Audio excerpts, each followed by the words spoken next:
Comrade MEC. I think, DM, good afternoon, Minister, Premier, and Deputy Mayor, and MMC, and all the leadership. I think the DM has covered quite a good ground. I think at this point, I propose that we take questions. We can respond if there's a need. But I think the DM has done an excellent job. No, it's fine. Let's take questions, we'll respond, and then at the end, the Premier and the Minister will conclude. We have our technical teams here. Comrade Data has been on the ground. I look like a deputy mayor for Joburg now. So we can take questions. Maybe let's take first three. Tatu mama lo ngimcelile ukuthi angijoyine. Okay. Yeah. 2, you'll be second to. Raise yourself for insight. Third. Raise Fourth. yourself for insight. 5th, and then next round, ne? Next round. Yeah. We can start, ma'am. Firstly, thank you very much for coming, and thank you for explaining the situation. I'm a community member from West Dean, and I'm living right on the University of Johannesburg, and we haven't had water for a month. I realize now, from the explanation, that there's been a cascading number of incidents which has led to this situation. My concern is that when there's a situation where it's just been explosion, pump, burst pipe, another issue of heat and things, it's a crisis situation, and then we ask Rand Water to say we need 10 days or whatever to fix the explosion, and then because it's a crisis situation, they're asked to circumvent and start pumping the water to stabilize it. Does that not just kick the can further down the road? I mean, is this done so that actually the system is going to get fixed once and for all, and it's not just a situation we solve one problem temporarily and we never give the teams enough time? I don't know, because I haven't had proper water supply in my area for more than 4 years, and I'm on the commando system, which is a problematic system. But and we have a lot of time to get answers that it's going to be mended, but we need the first hill, the respiratory blows up, and then suddenly getting supply again, and then 2 months later it's a problem. So I just wanted to get a sense as to these issues that are you have to work quickly because it's a crisis. Is that actually affecting the effectiveness of the repair? Okay, thank you. Thanks. The next one. Thank you. Minister, I'd like to know if maybe you would be in a position to declare the current situation as a national crisis, because it's not really limited to Gauteng. In the Northwest there's an issue, Eastern Cape, Western Cape, there's also an issue of water shortage. So do you think maybe declaring it a national crisis, maybe resources would be allocated to address it? And the DM, you mentioned that there's been recurring challenges leading to an explosion, fire, and all those things. Would you attribute those to maybe a lack of servicing of the infrastructure leading to them actually collapsing like that? Thank you, Sense. Your third. You mentioned water restriction. Speak up, please. Soft. I mean, the province already experiences multiple restrictions that have happened. The water crisis, load shifting, water shifting. You named it a lot of things in the past, and now you're having more restricting on the map. How is that going to be actually helping for relieving the system itself? And how is that being benefiting who are already going to the second one, what is the timeline of the current restriction, and when we expected to end, as well as the fact that are we expected also, because we residents who are not experiencing the water shifting, is the water going to be taken from them to for the ones who are experiencing water to for us or not? Thank you very much. For the board. Thank you. I can hear from Nick that she is going to give an explanation. Firstly, I think this article was covered by the SABC was on the state of the law, and also, what the president says about the situation in Johannesburg. I mean, we see people angry on the streets as well, but that's also has some sort of security risk. The instability seen with the minister at the moment. And then, does the national government also support the Johannesburg mayor for that matter, and even the leadership of Johannesburg? All right, of course, you are watching those visuals by officials in Johannesburg. They've just concluded an oversight visit at one of the reservoirs in Johannesburg amid the water crisis in the city and surrounding areas. And they are now taking questions from journalists. More water restrictions essentially on the cards for Johannesburg residents. That's the word that I am getting there, and the sense from the Deputy Minister of Water and Sanitation, David Masobo, who has just been addressing around the system, saying that it is unstable and vulnerable at the moment. Most reservoirs, he says, are below 60%, and they need to be at least above 60%. He says there are two phases that they will now be implementing. The first one, which is a soft water restriction.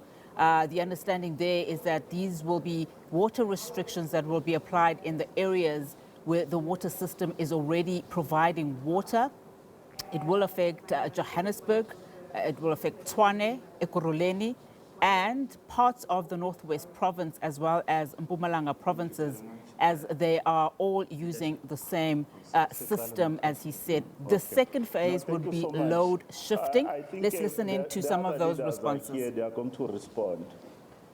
And I want to convey my sincere thanks, the manner you handled your matters, because we are a listening government, but we are not perfect. And I want just to convey my sincere thanks on behalf of government. One of the things that we must do is to tell no lies and claim no easy victories, and don't mask the difficulties. Minister Majodina, in terms of the rainwater system, it provides 4 provinces, about 18 million citizens. It's a major system in the world. And the major consumers are Johannesburg, Ekurhuleni, the city of Tshwane.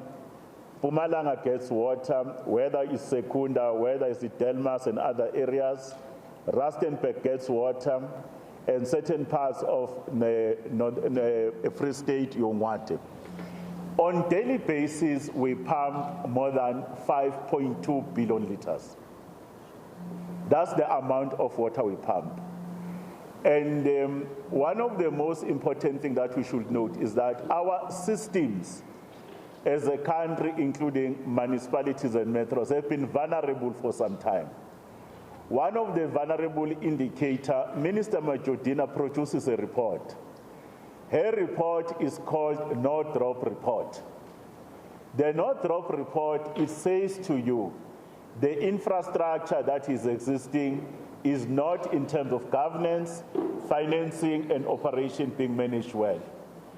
Then President makes a decision. Water is the biggest problem in South Africa. 2025 is my declaration. Minister Majodina and your team get a turnaround for the country. We make a decision. One of the decisions is to say, when South Africans have taps in their homes, more than 90% of South Africans have taps. But those taps, some of them, they've never seen a drop of water. Those taps, some of them, the water is intermittent. And the report for the minister, it says something called availability factor. Will I get water every day for 365 days? And most municipalities, it has dropped on average, on national scale, to 67%.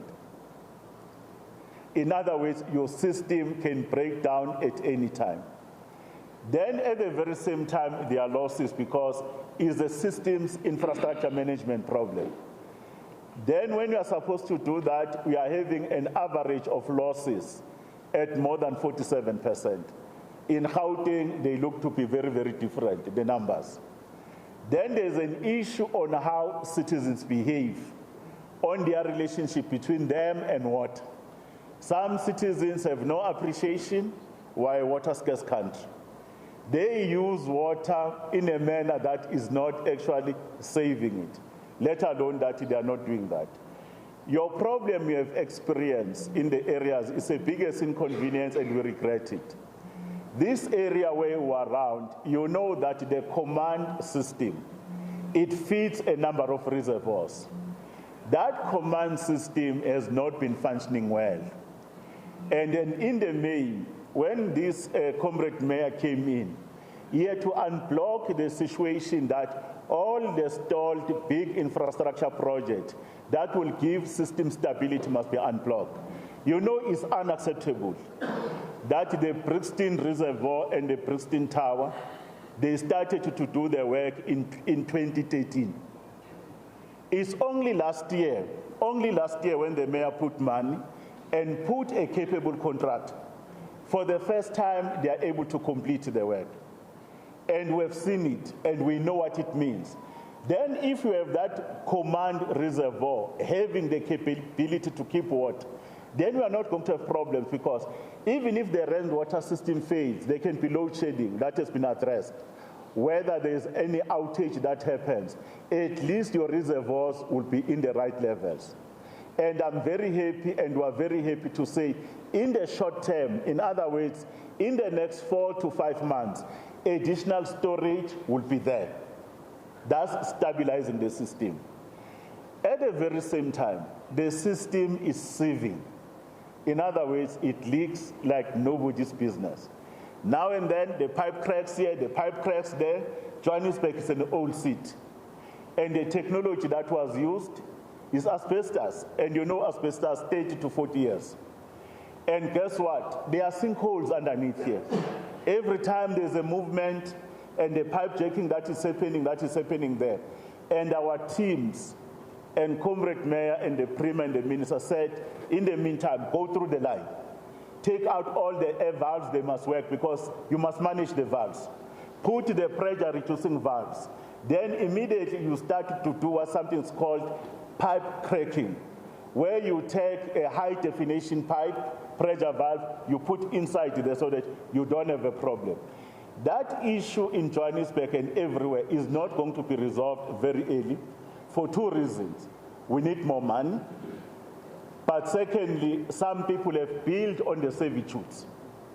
For an example, this other pump station now, we are trying to bridge the system now because of an additional pump in Hesshill here to go to the main line of rainwater. But guess what? It's a small pipeline of about 3-something kilometers. Already people have built there on the servitude. That's how vulnerable the system is. Why are we doing this thing? Our first thing that we want to do is to get the system to recover. If the system of rainwater can fail right now, it's too big to be allowed to fail. It will be catastrophic for more than 18 million citizens, covering 4 provinces. It will be catastrophic for the issue of, what do we call it? It will be catastrophic even for business. Therefore, stabilization, I'm also addressing the issues of soft locking. You see what you do. When you do restriction, I can do it, you can't see. In other words, I can put level 1, but the pressure can be there. You can have water, but you're not going to have a high pressure, but you'll have water, and then you'll be able to use it. We'll probably go to level 2. But these areas that are getting water, the system is healthy right now. In other words, you will shift the water from themselves, you put a restriction of a particular percentage. They are not going to run out of water. But when we are doing a soft restriction on their side, their behavior will have to change. In other words, they can't use water anyhow as they feel. Then this system that is not having water in Midrand, your issues of Alex, everywhere, it will start to slowly to be in a position to fit in. That is called the issue of trying to recover the system. Then the next point is stabilization. Stabilization will allow you that these reservoirs, we are able to get them to be having the capacity. Stabilization means if there's a leak, someone must be dispatched. Someone can't wait for 24 hours. I'm told another politician was somewhere saying that there's water problem. And citizens must report. There is one citizen I love in Johannesburg. It's called John Wilkinson. John Wilkinson has the right heart in the right place. He reports every day to president, to minister, everyone. He even has my phone number here. He says there's a leak in this particular corner. And Johannesburg Water is a very capable team. These engineers, they know their job, they need support. Then they dispatch the teams, they fix the leaks. And there's a responsibility that all of us, we must be able, there's a leak, it must be fixed. Then those who are taking water, like the mayor was doing, illegal, we must stop them. That's what it means, your soft locking and all these other issues. It might look technical, but if we allow the technical people to do it, we should be fine. The timeline, we should be in a position like we do every day in the morning around 7 o'clock. There is a meeting between 7 o'clock until around 8:30. The CEO of Randwater, the CEO of Johannesburg Water, our provincial head, they meet all the time, look at the system, recalibrate it because we are managing it as you go. Then in the afternoon, when there's a high peak, we also do the same, so that the teams, they know what to do.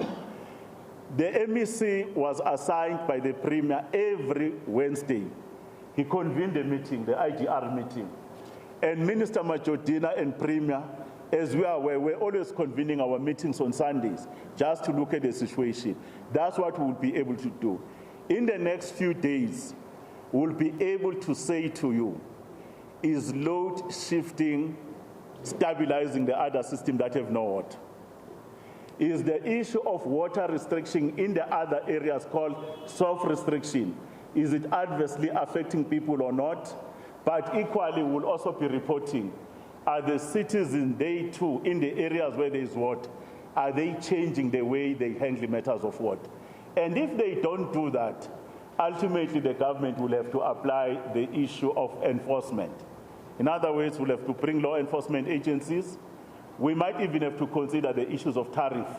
You take too much water, we hit you in the pocket. Those are the ones, Minister, that I thought they are technical. Let me handle them. I can allow you and Comrade Prima and the Mayor to deal with some of the others.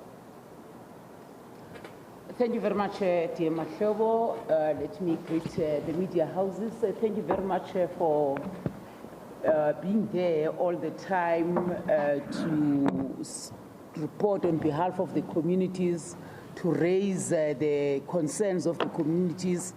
And we do really feel for the communities of Gauteng, all municipalities. As I've been saying that there is overconsumption of water in Gauteng.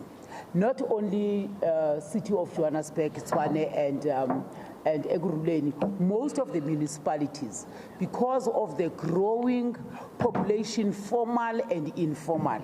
As you come this side, you could see all hijacked buildings, and those hijacked buildings, they use water. They use water, they don't pay for that water. The ailing infrastructure, water infrastructure, is a concern. And all what is happening now is that the system of Randwater is overstrained, and any system that gets overstrained, it collapses. So it is not a deliberate move not to give people of Gauteng water. Everyone has a right, a fundamental and a basic right to access water. However, that water must be in a value chain system and be able to reach all communities. Are we going to declare state of disaster or a state of crisis. Unfortunately, those powers are not vested in me.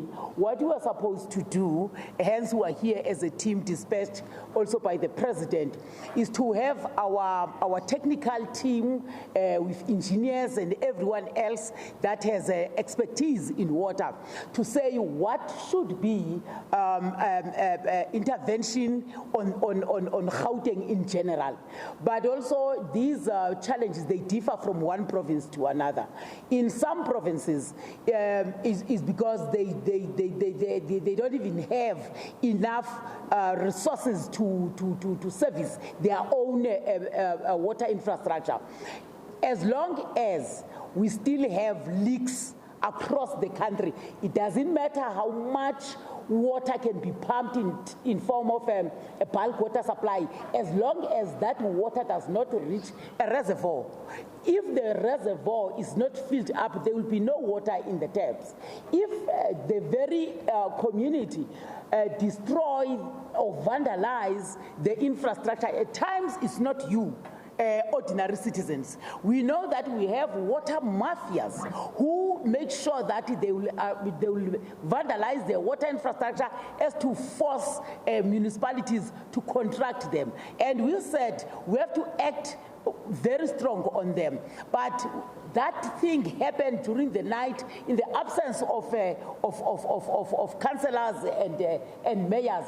And if the communities could cooperate with councillors and ward committees to report when they see such a crime, the soft locking is just intending to stabilize the system. As dear Mashobo have said, it does not mean that if you are getting water, you won't get water because you are soft locked. It's just that we're going to lower the pressure of water, and then we are putting restrictions. Those restrictions are not going to be permanent restrictions, but it will be restrictions up until all our systems are able to respond positively. Because if we don't do that, the system will collapse once more. And if we allow it to collapse, it will be very difficult for it to be resuscitated and be able to give people water on time. So the technical team that we're going to have is gonna make assessment of water pumping level, but also make assessment on the storage capacity. Because as a matter of fact, each and every area must have that storage capacity, so that if there is any challenge, we can be able to have water for the next 24 to 48 hours. But currently, the number of our water reservoirs are not enough. Hence, we are making that intervention. The President, when he came to Gauteng and in Johannesburg in particular, he then launched that support team for Johannesburg, because at that point we saw that there was a challenge of water, and that is why after this meeting we'll be meeting with them. When the President made that intervention, it was because we were learning the best practice from the intervention that the President has made in eThekwini, and we managed to stabilize in a way. So hence we brought that model to Johannesburg to say, let's bring in all the strategic stakeholders to work together with us if we are to ring fence water sales and reinvest it in the water infrastructure. That is the way to go. But also the user pay policy is very much important. There are a lot of people who are using water in Gauteng, but they don't pay for that water. And now the pressure comes to municipalities who are unable to collect revenue. And municipalities, if they don't collect revenue, the water boards get owed. When the water boards get owed, then the quality of water might be compromised. So that is why we're bringing these these measures. But it was unfortunate that the communities of Gauteng found themselves in this situation. Hence, we are here to say we feel and we apologize of what has happened, but we don't have that much control on the system. The system does not click when it is going to burst, especially the water pipelines, because that is the system that is underground. So we are making that intervention that we must be able to make assessment and mobilize more technical officials that are going to work with us. Thank you. I think we can just add one issue that we are going to engage with the city of Johannesburg and all the cities. The money that comes from water sales, on an immediate basis, it will be ring-fenced so that it can be invested back in water, Minister, because that's what the right thing to do. And the political leadership under your guidance and the Premier, myself and the MEC will remain on the ground, guided, working with the Executive Mayor. We also have our technical team here, Comrade Mkwebo and Ukati here. Maybe they can say one or two issues about how are they stabilizing the system. These are our engineers, Rand Water, including Johannesburg Water. But as we say, we need to appeal that let's look at the system on a daily basis and let's not keep you in the dark so that at least we can see whether we're making progress. I think it is important to respond to that question whether we support the mayor. We support all mayors. Whether it's a city of Joburg mayor or Tshwane or Mirafong or Ekurhuleni, we support all mayors. Do we still have confidence on Joburg Water? We have not appointed Joburg Water. They've been appointed by the council. And as far as I know, the council is still having confidence on them. Ours is to give support where is necessary, is to come when there is a point of crisis and see how to then move forward in resolving the challenges that are in Gauteng. And Gauteng citizens, they must not feel that they don't have government. But just to stress a point, that it is unfortunate that we're in a silly season where people think that they will come, jump up and down and use the pain of people who don't have water for their own political canvas, because we are approaching 2026. We deal with water on a daily basis. We're not attending to issues of water just because there's election. But as you know that there will be opportunistic people who would want to do that and want to appeal to residents of Gauteng, come down, work with us. We know there are a lot of people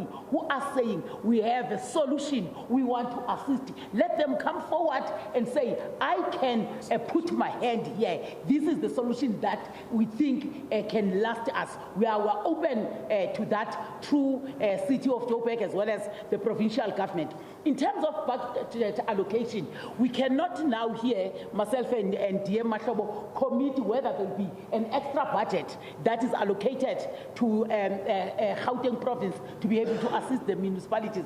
The budget vote is on the 25th. What we are going to do as a delegation sent by the president here, we are going to combine our report, but we must not tamsak about the challenges and the amount that is needed. I once said to one of the media briefing, in terms of water infrastructure at a local government sphere, we need nothing less than 400 billion to fix the water infrastructure. And surely we don't have that amount in the fiscals. How do we then work with other people? I just came in now. I'm from mining in Daba, where I raised issues of water in that mining in Daba to say the mining houses, they are using a lot of water. But when they leave that site in terms of their mining, they don't bring back the water and our license, and that leads to illegal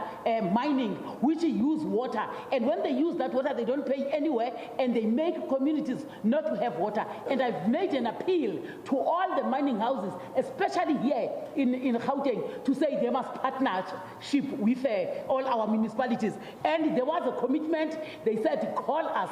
A month ago, I was in Northwest, where we met with Glencore and other mining houses. We were building or connecting a 37-kilometer water pipeline. They came in at 50%. So that is what we want as South Africa. Let's work smart, but those who are most consumers of water, come and assist government, come and assist your municipalities to be able to deliver water. Thank you.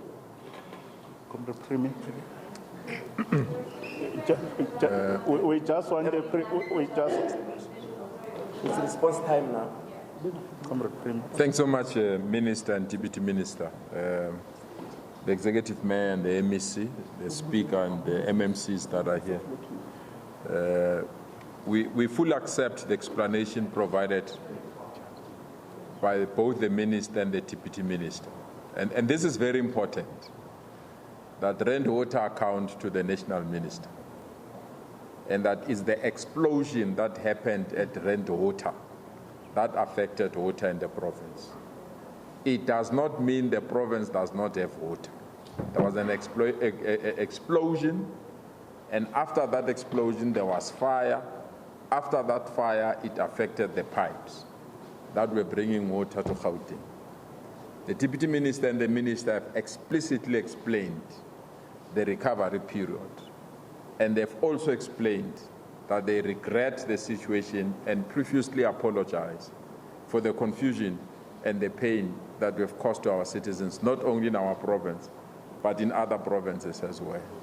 But the good thing that they went beyond that and explained the intervention mechanisms that they're bringing so that they can assist us to recover as speedily as possible. I want to add my voice on behalf of the citizens of our province that we trust the ministry to move with speed. We trust the water agencies to be given the necessary support so that we can restore all water in our communities. It's something that we want to resolve as speedily as possible. We visited sites that are going to assist us to ensure that we deal with these things.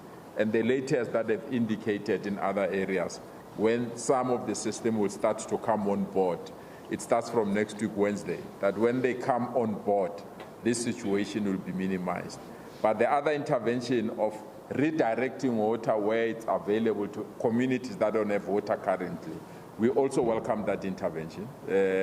Especially the emphasis that those that have water, even though they will redirect water, they will not see significant changes purely because of the pressure types and the pressure size, to assist us to ensure that everyone has water in our province. So we want to thank the ministry for this intervention. We'll monitor the situation, but we'll also continue to communicate, because that's very important. It was just unfortunate when we wanted to directly communicate with those that are affected. It was not possible because of the situation. But I want to thank the Executive Mayor for trying extremely hard under those difficult circumstances to convey that message. So we are going to meet various agencies now and various organizations that are playing in the water space so that we can explain to them that this is where we are on these matters, and we remain convinced that we'll be in a position to rectify and remedy the situation as speedily as possible. We once more apologize. It's beyond our control. It's an explosion that was not planned. It's not lack of maintenance or lack of water. It's a situation where an explosion occurred. We will leave it to those that need to investigate that explosion that affected water in our province. But the intervention has been made where the explosion occurred. They've already rectified the situation, which is pleasing. We just need to ensure that the reservoirs that were affected, they move up as speedily as possible so that water can be made available to the citizens of our province. Once more, we heartily apologize for this inconvenience and the situation that we've subjected our citizens in. Thank you so much. I think, Minister, will take not more than 5 hands now. We have to apologize. We need to go and meet the stakeholders in Kensington. They will allow our comms team that they allow the principals to take the last 5, and then from there we respond, then we run out, and then we still have to have an opportunity. That meeting is open will engage with the other structures. Okay. Thanks, DM. You are number 1. You are 2. It's a follow-up, no? Yeah. Just a little bit, no? Let's check the new hands first. You'll be 4, 3, and then 4. No other hand, you'll be fine.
.6. A very good evening to you. You're watching The Full View on SABC News. I'm Tembekile Mkhototo with coverage this evening of a briefing by the different levels of government regarding the water crisis in Gauteng. Many communities have been without tap water for weeks now.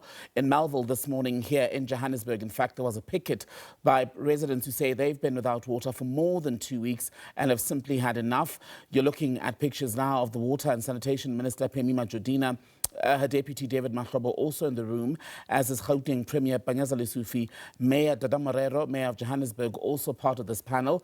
They're just taking questions at the moment. It's a pity that the reporters in the room don't seem to have a microphone, so they're not greatly audible, so we can make out the questions.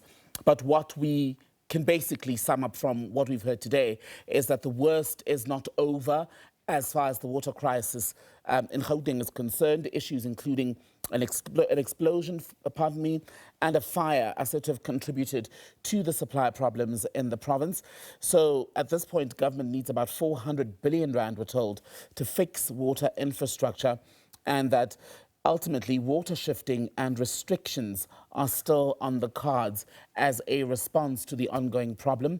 There's also been an apology from government tonight to residents who are affected by these supply challenges. Whether that'll go down well when you consider that people at this stage say there aren't enough water tankers in their communities. Others simply cannot afford to supplement supply by buying bottled water. So the effects are very real for many people, and the anger is truly bubbling in each of the places that are affected, including Emerentia, where this government delegation was earlier today. People saying they don't want to accept the reasons given by government. In fact, they see them as excuses, because the water supply problems have been so persistent in a province like Gauteng. Minister Majodina saying there is a demand problem and that we are using water too much. We're using too much water in Gauteng, and that has contributed to the problem. There's also, according to Deputy Minister David Mahlobo, an issue where it takes too long to repair pipes. You might have seen the DA's mayoral candidate for Johannesburg, Helen Zille, out in Lindbro Park this week. Well, she's gone to an area where a pipe is damaged, but so much water has been gushing out, she was in fact able to sit in the middle of the road, if you will, dip her feet in, covered almost to the knee. And that problem has continued while many people sit tonight in suburbs and townships that simply do not have water. Let's see if we're able to listen to what else is coming out of this briefing. So how is that going to be fixed? And perhaps the duration in terms of when will we start seeing the difference on the ground in regards to the communities that are affected?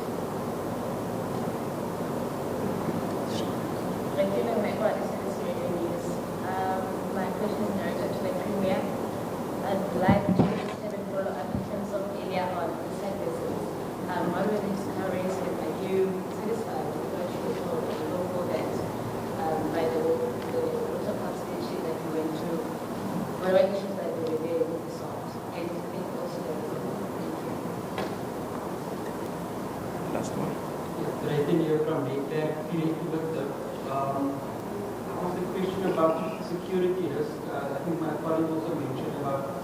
activities we see around water.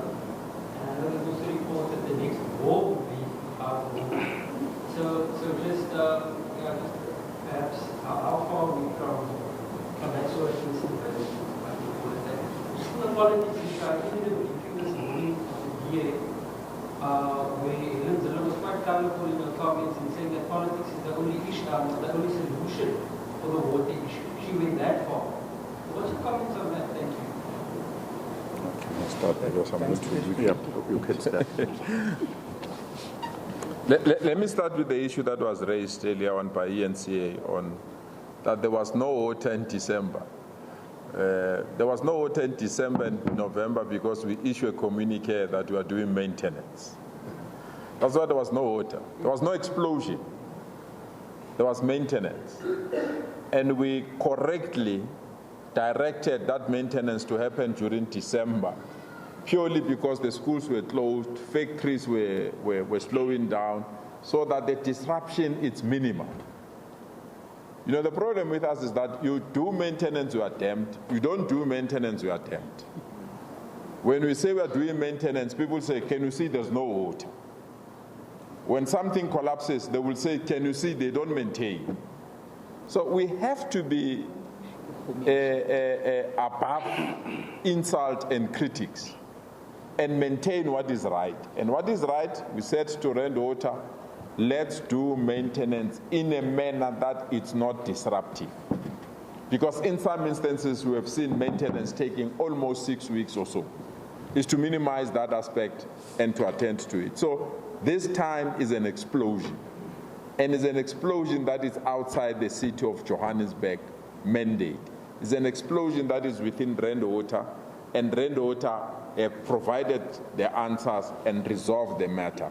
We are having the after effect of that explosion purely because our reservoirs are not filling up. And within that context, through the ministry and the city, we have taken a decision to build storage facilities so that when we have water, we store it. So that by the time we don't have water, we use the water that we have stored to solve the problem. And we went, as you have asked us, what we're seeing there. We went to see the areas where people are building the storage facilities so that we can be in a position to resolve the crisis. There was a question about population, maintenance, and other things. I come from the education space. I come from health. Tell me now, I know how many people will be sick tomorrow to come to our hospitals. We won't know. We'll never have that information on the basis of Stats SA that we rely on. Give information 4 years back, not now, on the basis of the period in which they provide the relevant information. We all know that there are many people that come here on the basis of economic opportunities. There are many people that come here to reside in our province. There are many people that also put informal settlements. And on the basis of that, they don't report to us that we are going to put an informal settlement, prepare water. And we also know that developers who come with plans now to say we'll develop this area, but they don't develop immediately because they're waiting for banks to approve. And by the time the banks approve, we are no longer there, we're in another area. So there are many sophisticated things, but anyone who wants to project an image that we don't know what we are doing, we don't use plans, or we're coming with same recycled excuses, it's just unfortunate. We find ourselves in that situation, and they will not understand governance and the challenges that governance is having and the urgent need for us to deal with this particular matter. We don't have the problem that George have. Somebody called Helen Zille. We don't have the problem that George have. George have a problem of no water. We have a problem of explosion. It's not a natural problem. They have a natural problem. And therefore, anyone who will say to resolve the issue of water, we need to bring politics. It's very unfortunate. We are coming here because the councillor that need to brief communities is not attending meeting. The councillor that need to brief communities that are doing at the corner there does not want us to brief that particular individual. In some instances, they're not even cooperating with us, purely because this is a leverage for them to get the mileage that they need, that we don't know what we are doing. We came here because someone who have to convey the message didn't do so. It doesn't have to take the executive mayor, the minister, the deputy minister to convey this message. It takes the person that has been mandated by that community to deal these things. But we also don't want to enter the blame game. That is why there are independent or community activists that are coming to raise the issues with us. And after we've explained the way we've explained, they indicated they now understand where the problems come. And that's what we wanted to do. To say we've attended to the problem, the water reservoir are down because of an explosion. Now we have a moment to ensure that the reservoir are filled and water will start to flow. Nobody asked correctly, when will water flow? There are areas that have already started. But we are putting ourselves that we must ensure that this pain is not prolonged. Because it's painful. I mean, and that's another thing, that people think that if there is no water, ourselves, our families, we've got special water. We don't. We also go through, in some instances, I had to go to a certain hotel so that I have to go to my commitments. We also go through the same inconveniences like any other person. There's no special water or a special pipe that is designed to service other people and not service other people. Our families, our relatives, ourselves, our constituencies, they suffer the same pain. We don't have water when communities don't have water. But what we need to do, we've got the responsibility to fix the problem. We are coming to you that the problem is almost fixed. That those that have the expertise, the talent, the skill to solve this problem, they've updated us today that if we move water from one area to another, communities will start to see water until the entire system is stabilized. There was also the issue of the old infrastructure. The executive mayor can tell us how much they've invested now to fix the old underground infrastructure. It's millions and millions of rands because we've identified it. So a picture must not be painted here that we've identified the problem, we're folding our arms, we are blaming that problem. Old infrastructure is a reality. We have to fix it. There is a process. Johannesburg, the executive mayor and the council have approved the budget to fix the old infrastructure.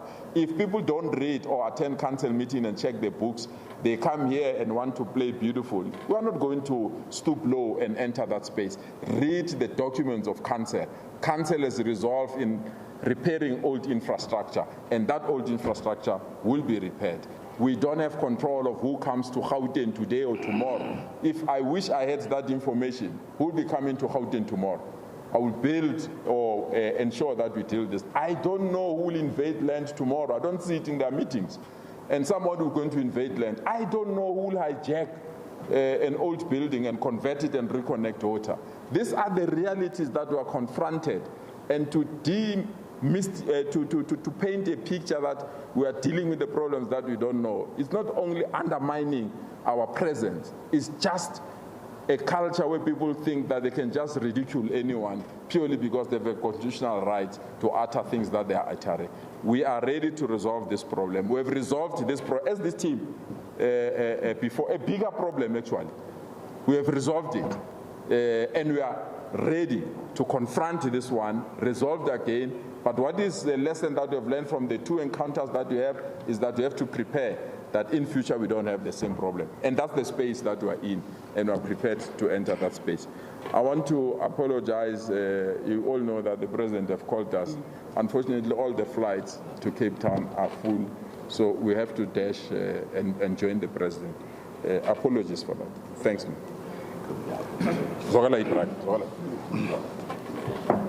Okay, thank you.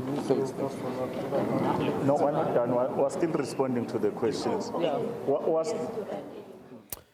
And the Gauteng Premier, Panyazale Sufi, brings to an end a briefing on the water supply problems in Gauteng tonight, where he's been joined by the Minister, Phemi Majudina, the Minister for Water and Sanitation, her Deputy, David Mahlobo, also there, as is Johannesburg Mayor, Dada Marero. The long and short of it, by the way, is that there is no immediate clear solution if you're still sitting without supply from your tap tonight. They are trying to resolve that, and they say supply is slowly returning to some areas, but the problem is far from over at this stage.